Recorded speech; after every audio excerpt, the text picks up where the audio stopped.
আজি বছৰৰ শেষ দিন আৰু আজিও আমি বকো ছয়গাঁও সমষ্টিৰ 33,000 মহিলাৰ মাজত মহিলা উদ্যমিতা অভিযানৰ পুঁজি বিতৰণ কৰিলোঁ। মহিলাসকল যথেষ্ট আনন্দিত। মই ভাবোঁ যে এই উদ্যমিতা আঁচনিয়ে অসমৰ গ্ৰাম্য অৰ্থনীতিত এটা নতুন বিপ্লৱ কঢ়িয়াই আনিব।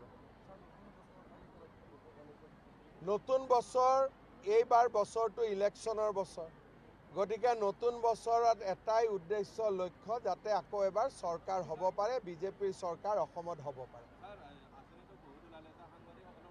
চিন্তা কৰিম দিয়ক সাংবাদিকসকলৰ কাৰণে।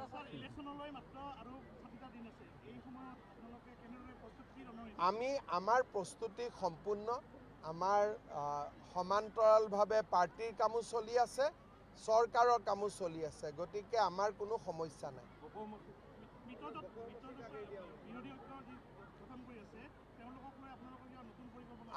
আমাৰ নিজৰ গোট আছে, তেওঁলোকৰ নিজৰ গোট থাকিব।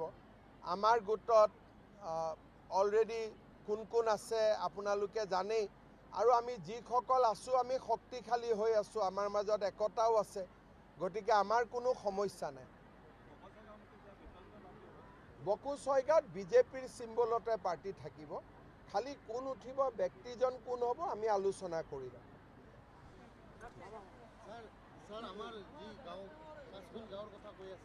পাঁচখন গাঁও কি? নাই নাই, সেইটো কৰিম। চমৰীয়াৰ পৰা উলিয়াই আনিব লাগে যে, এইটো মোৰ আছে। সেইটো চাই আছে চন্দ্ৰপাতৰ, চব মীমাংসা অলৰেডি। সেইটো হৈ গ'ল অলৰেডি। দে